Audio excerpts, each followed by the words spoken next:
ठीक है जी। Basic and destiny हमारे पास दो नंबर आ रहे हैं, एक हमारे पिछले जन्म के बारे में बता रहा है और हमारा 25 साल जो मेजरली 0 to 25 मेजर रोल जो रहता है हमारे जीवन पर वो बेसिक नंबर का रहता है और 25 साल के बाद हमारे जीवन का मेजर पार्ट जो होता है वो डेस्टिनी नंबर पर रहता है। करेक्ट, ये भी समझ आ गया आपको कि अब एक पर्सन बच्चा पढ़ रहा है, ठीक है ना, पढ़ाई कर रहा है, तो उनकी बेसिक आदतें क्या होंगी? बेसिक आदतें उसका जो बेसिक नंबर है उससे रिलेटेड होंगी, लेकिन उसने पढ़ाई भी कर ली, उसके साथ वो इंटर्नशिप भी करने लगा, जॉब पर भी चला गया। 25 साल का बच्चा आप देखोगे वो जॉब करने लग जाता है, लेकिन जब उसकी जॉब लग गई, अगर उसका डेस्टिनी नंबर उस प्रोफेशन से एंडिंग हुआ तो वो प्रोफेशन चेंज करेगा, क्योंकि पूरी जिंदगी उस पर क्या रूल करने वाला है? डेस्टिनी नंबर रूल करने वाला है। क्लियर कि आपके लाइफ में आप उस समय पे प्रोफेशन चेंज करोगे। कितने लोग ऐसे हैं जिन्होंने शायद 25 साल के बाद प्रोफेशन चेंज किया? बताएंगे जरा चैट बॉक्स में कितने सारे लोग हमारे साथ हैं। 366 people are here with us, let me know कितने लोग ऐसे हैं जिन्होंने 25 साल के बाद कंप्लीटली अपना प्रोफेशन चेंज किया। बहुत सारे लोग लिख रहे हैं मी मैंने किया मैंने किया। प्रूवन फैक्ट, हर चीज जो मैं बात करती हूँ प्रूवन फैक्ट्स पर होती है ना, ये रिसर्च वर्क है और 100% आपको उसके रिजल्ट दिखाई देंगे। ठीक है, अगर मेजर दोनों सेम ही है तो ज्यादा इम्पैक्ट नहीं आया होगा, राइट। अगर आपका बेसिक और डेस्टिनी दोनों सेम ही है या फ्रेंडली ही है या उसी प्लैनेट से दोनों दो दो प्रोफेशन भी दिखाई देते हैं तो भी आपका में बहुत ज्यादा चेंजेस नहीं आएगा। जैसे नेपोलियन जी ने कहा कि मेरे दोनों ही वन है, तो इसका मतलब है इम्पैक्ट नहीं आएगा। Correct, okay.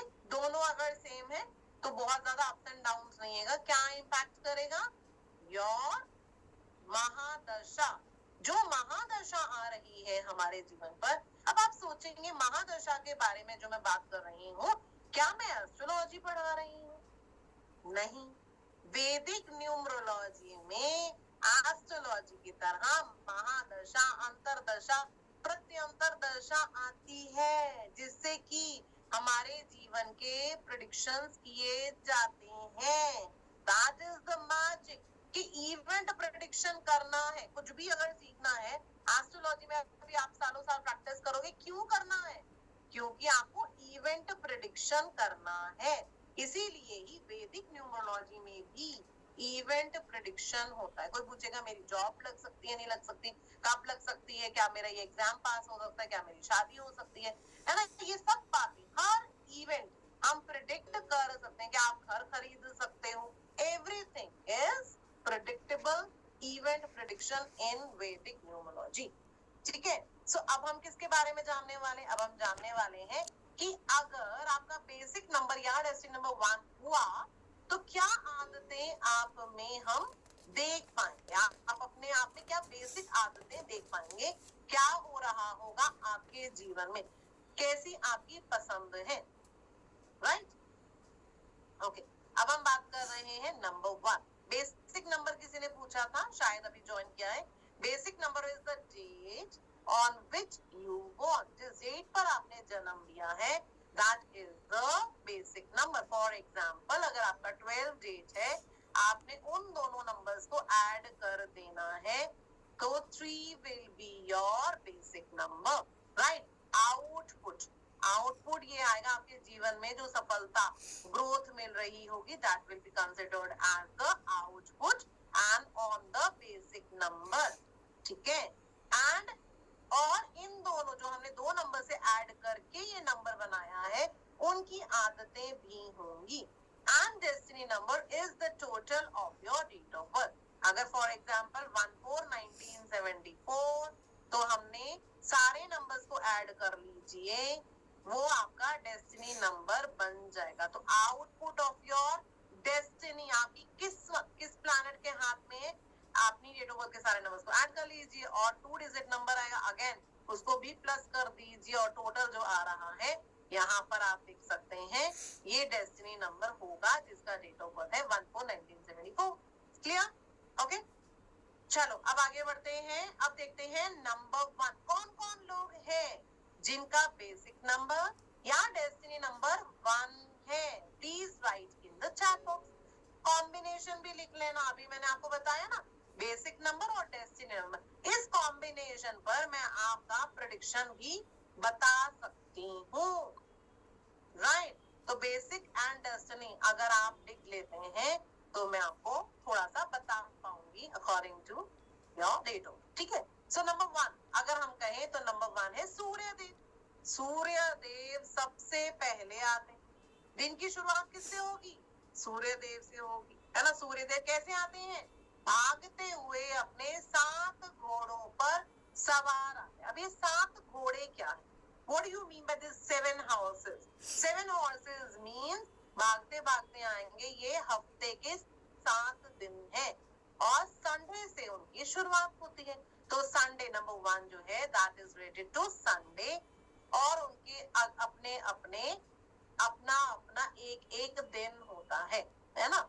ऐसे हमने देखना। और आप लोग रेमेडीज भी करते हो, जब रेमेडीज करते हो तो आपको बताया जाता है कि आप 7 घोड़ों की पिक्चर लगा लो जी, है ना, ऐसे बना लो, स्वास्तिक बना लो। लेकिन आपको जानना जरूरी है, जब तक आप उसको लॉजिक नहीं पता किसी चीज का तब तक आपकी रेमेडीज अधूरी रह जाती है, क्योंकि उसमें वो एक इमोशनल टच जो होना चाहिए, है ना, कि हम किसी रेमेडी को करें भगवान से समर्पित भाव में, वो नहीं आए। सो इसीलिए अपने जीवन को भी जानना जरूरी है, अपनी डेट ऑफ बर्थ को जानना जरूरी है, जिससे आपको पता चलेगा कि आपको कौन सी रेमेडीज करनी चाहिए जो आपको फलित हो जाएंगी, आपको बेनिफिट्स देंगी। करेक्ट? सो नंबर 1 जो लोग भी होते हैं मुझे बताते जाएंगे। नंबर 1 वालों की रिस्पॉन्सिबिलिटी है, जैसे जैसे मैं आपको अपनी क्वालिटीज बता रही हूँ, जो जिस पर्सन से कनेक्ट कर रहा है, जिस पॉइंट से कनेक्ट कर रहा है, वो लिखेंगे कि यस मेरे साथ ऐसा हो रहा है। ठीक है। सो नंबर 1 वाले लोग जो होते हैं उनमें लीडरशिप क्वालिटी होती है, रॉयल नेचर होता है। हमने देखा है सूर्य देव जब आएंगे तो बहुत सारे उन्होंने जेवर पहने होते हैं। जेवर का मतलब ये होता है कि उनमें रॉयल नेचर है, हर चीज उनको एक्सक्लूसिव पसंद हो, अथॉरिटेटिव पर्सनालिटी है। इसका मतलब ये है कि वो अंडर प्रेशर वर्क नहीं कर सकते। अगर उनका कुछ बॉस भी गलत कर रहा है तो उनका मन करता है, वो यस बॉस करना उनके लिए पॉसिबल नहीं होता। वो किसी चीज की शुरुआत करने वाले हैं। ऑलवेज वांट फ्रीडम, हमेशा उनको आजादी पसंद होती है। एक बड़ी कंपनी में छोटा ऐसा एम्प्लॉय होने की बजाय वो चाहेंगे कि मैं अपना मालिक स्वयं हूँ। तो ज्यादातर नंबर 1 वाले अपना बिजनेस करना चाहते हैं, उसमें शाइन भी करते हैं। और उसके साथ साथ अगर हम बात करें नंबर 1 वाले लोग एचआर रूल रेगुलेशंस में भी होते हैं। करेक्ट? गवर्नमेंट में अपने आप को कंफर्टेबल फील करते हैं, गवर्नमेंट जॉब्स में भी कंफर्टेबल फील करते हैं। नंबर 1 वाले लोग जो होते हैं डोमिनेटिंग भी हो सकते हैं। अगर सूर्य खराब हो जाएगा वो ओवरली डोमिनेटिंग हो जाएगा, जिद्दी हो जाएगा, इगोइस्ट भी हो जाएगा। They have high potential like heart, मतलब बहुत मेहनत करने वाले लोग होते हैं। इनको काम की जल्दबाजी होती है कि जल्दी जल्दी हमें काम को खत्म करना है। जैसे हैरी जी कह रहे हैं yes I am businessman, Subrata ji कह रहे हैं मैं एडमिनिस्ट्रेशन पोजीशन में हूँ, पपाया जी कह रहे हैं I have a business. Correct? So आपको दिखाई दे रहा है 100% हम उसी पर रूल करते हैं जो हमारा डेट ऑफ बर्थ होता है। और हमें सक्सेस मिल भी सकती है, हमारे जीवन में सक्सेस आनी है तो हर चीज हमें जो भी मिलेगा वो अच्छा मिलेगा। आई बस अरे वाह दैट्स ग्रेट। इसका मतलब है एडमिनिस्ट्रेशन संभाल रहे हैं आप, स्कूल का एडमिनिस्ट्रेशन संभाल रहे हैं। नंबर 1 में बहुत हाई पावर होती है कि आप लीडर हो। हमारे घर में सूर्य पावर किसके पास है? हमारे घर में सूर्य पावर किसके पास होती है सबसे ज्यादा? फादर। ठीक है, तो फादर अगर हम देखें सूर्य में इतना ताप होता है कि जो कंट्रोल किया जा सकता है। दैट मींस अगर सूर्य कंट्रोल्ड नहीं होता, गुस्सा नहीं होता, तो अर्थ पर जीवन ना होता। तो फादर को भी पता है, बॉस को भी पता है कितना गुस्सा करना है, कैसे काम करना है। अगर ऐसा नहीं है, वो ओवर है, तो इसका मतलब है उस इंसान का सूर्य खराब है। क्लियर हो गया सभी को कि हम अगर बॉस को देखें, गवर्नमेंट को देखें, फादर के साथ रिलेशन देखें, अगर वो अच्छे हैं आपके तो सूर्य अच्छा, आप शाइन कर पा रहे हैं तो आपका सूर्य अच्छा है।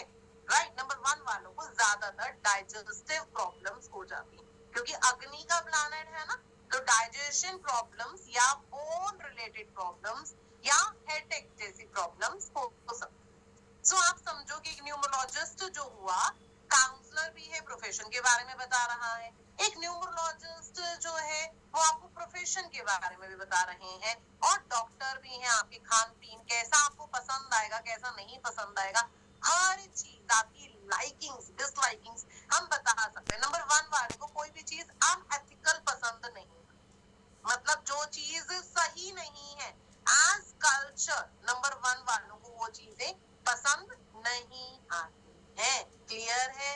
ऐसा हो रहा होगा आपके जीवन में। बताएंगे नंबर 1 वाले सभी लोग, क्या मैं सही बोल रही हूँ? क्या आपको ये पावर मिल रही है? आज आपको एक रेमेडी ऐसा देने वाली हूँ मैं, जो कि आप अगर आपको एसिडिटी प्रॉब्लम है या कोई भी दवाइयां खाते हैं, है ना, खाली पेट की गैस की गोलियां खाते हैं, वो भी ठीक हो सकता है। एकदम दवाई मत छोड़ देना, धीरे धीरे आप इसको यूज कर सकते हैं। ठीक है जी। I have a problem with headache, correct? आपको समझ आ गया ना, क्योंकि आप ब्रेन से वर्किंग करते हैं। नंबर 1 वाले सबसे ज्यादा इम्पैक्ट जो हो जाता है वो ब्रेन पर ही होता है। कर सो आपने क्या करना है, सभी ने कांच के गिलास में आपको पानी पीना है। कांच के गिलास में मतलब मैंने देखो ग्लास छोटा सा लिया, बिकॉज पानी के अंदर कमरे की नेगेटिविटी एब्जॉर्ब हो जाती है। ठीक है। सो आपने पानी डालकर गिलास में ज्यादा समय तक नहीं रखना है, बस आपने बॉटल से गिलास में पानी डाला और आपने 2 या 3 सिप में इसको पानी को पी लेना है। बस ये हो गया मेडिसिन। ये करके देखिए, आप देखिए 16 डेज से लेके मिनिमम है 16 days you can feel changes in yourself, और उसके साथ साथ मैक्सिमम इज 41। 16 डेज के अंदर अंदर आप कहेंगे कि मेरा सूर्य अच्छा हो रहा है, इससे रिलेशन भी ठीक होंगे, आपका कम्युनिकेशन ठीक होगा, आप एक्सप्रेसिव हो जाएंगे, और आप देखिएगा कि आपको बहुत ही अच्छे इसके रिजल्ट मिलने वाले हैं। करेक्ट? सिल्वर के ग्लास में नहीं बताया है मैंने, कांच के गिलास में बताया है। दीजिए आप अपना रेमेडी मत दीजिए, ठीक है? कंफ्यूजन नहीं होना चाहिए किसी को भी। कांच के गिलास में पानी पीना है, करके देखिए एक दिन में 3 लीटर्स ऑफ वाटर, मिनिमम जो है 3 लीटर्स ऑफ वाटर पिएंगे इन 1। हाँ, सबका मिक्स मत कीजिए, जिसको आपको लगता है कि ये करने से मुझे बेनिफिट होगा वो कीजिए, दैट्स ऑल। राइट? नहीं ओवरनाइट रखकर सुबह नहीं, आपको पूरे दिन में 3 लीटर पानी पीना है, 3 लीटर पीना है, कांच के गिलास में पीना है। तो प्रूवन फैक्ट है, आप करके देखिए, आपको बहुत ही अच्छे रिजल्ट्स मिलने वाले हैं। ठीक है। अब बात करते हैं नंबर 2। नंबर 1 वालों को सबको रिलेट कर रहा है कि ऐसा ही आपके जीवन पर चल रहा है। अब बात कर रहे हैं नंबर 2। नंबर 2 वाले जो लोग होते हैं वो किसके समान है? चंद्रमा के समान है। तो एक है सूर्य और दूसरा है चंद्रमा, एक है फादर और दूसरा है मदर। सुबह इज सूर्य, है ना, रात इज चंद्रमा। तो आप समझो इन दोनों में सबसे ज्यादा पावर्स कैसी हैं कि जो भी हम चाहें सुबह और रात, ये अगर हम इसको कंट्रोल कर लेंगे, अपने लिए अच्छा बना लेंगे, तो हर दिन अच्छा ही होगा। यही बताया गुरु कृपा जी, करके देखिए, सर दर्द भी ठीक होगा। ठीक है, करके देखिए। ओके, सो अब बात कर रहे हैं नंबर 2। नंबर 2 जो है चंद्रमा के समान है, और किसके समान है? समुद्र के समान है। तो आपका मन करता है बारिश में भीगने का, नंबर 2 वो भी पानी है। समुद्र को देखने का, क्योंकि समुद्र में ऑल द टाइम क्या अच्छा लगता है हमें, वेव्स, पानी में वेव्स चलती रहती, समुद्र में ऑल द टाइम क्या चलता रहता है, वेव्स चलते रहते। कभी ऐसा देखा आपने समुद्र ठहरा हुआ, बिल्कुल ठहरा हुआ समुद्र, किसी ने देखा है कभी, बताएंगे, किसी ने कभी देखा है तो और बताइए कि किस किस का बेसिक नंबर या डेस्टिनी नंबर 2 है, please right in the chat box. गुरु कृपा जी ने कहा नहीं देखा, मैंने भी नहीं देखा। तो इसका मतलब ये हो गया नंबर 2 वालों के दिमाग में हमेशा कुछ ना कुछ विचार चलता रहेगा, जैसे कि समुद्र हमेशा धीरे धीरे वेव्स, लेकिन ये वेव्स बढ़ जाएंगी तो चंद्रमा अफ्लिक्टेड हो जाएगा। यानी अगर आपके दिमाग में बहुत ज्यादा विचार चल रहे हैं, आप सो नहीं पा रहे हैं, तो आप देखिएगा कि आपका चंद्रमा, इसका मतलब है खराब हो रहा है। जो ऑल द टाइम सो नहीं पा रहे हैं, रात भर भी नींद नहीं आती है, दिमाग में कुछ ना कुछ विचार चलते रहते हैं। Number 2 means beautiful by face, beautiful by heart. हमारा चंद्रमा हमारे फेस की सुंदरता और हमारी वाणी को बताता है, वाणी टोन क्या होगा इसको भी बताता है। लेकिन नंबर 2 वालों के दिमाग में no stability in mind and life, कुछ ना कुछ उनके जीवन में चलता ही रहता है। इनको दूसरों से सपोर्ट की जरूरत होती है। सपोर्ट दूसरों से कौन, इनको जो अपने हैं, अपने यानी कि जिनके पास 1 की पावर है, जो फादर होंगे, ब्रदर होंगे, हस्बैंड होंगे, इनसे कहीं ना कहीं सलाह लेना चाहते हैं, बड़े से सलाह लेना चाहते हैं। इमोशनली काइंड है, डिप्लोमेटिक है, वॉन्ट अप्रिसिएशन फ्रॉम अदर्स, दूसरों से इनको अच्छा लगता है, कुछ भी किया, छोटा मोटा कुछ भी अच्छा किया, अगर उनको थोड़ा सा आप अप्रिशिएट कर देंगे तो बहुत खुश हो जाएंगे और खुलकर फिर अच्छे से काम कर पाएंगे, क्योंकि इनके अंदर वो पावर। अब ये जो एक्टर्स आप देखते हो, एक्टर्स जो एक्टिंग करते हैं, that is related to number 2। जिनके रेस्टोरेंट्स हैं, दैट इज नंबर 2। नेवी में जो है, पानी से रिलेटेड जो भी काम कर रहे हैं, दैट इज नंबर 2। टीचर भी हो सकते हैं, नर्स भी हो सकते हैं, नंबर 2।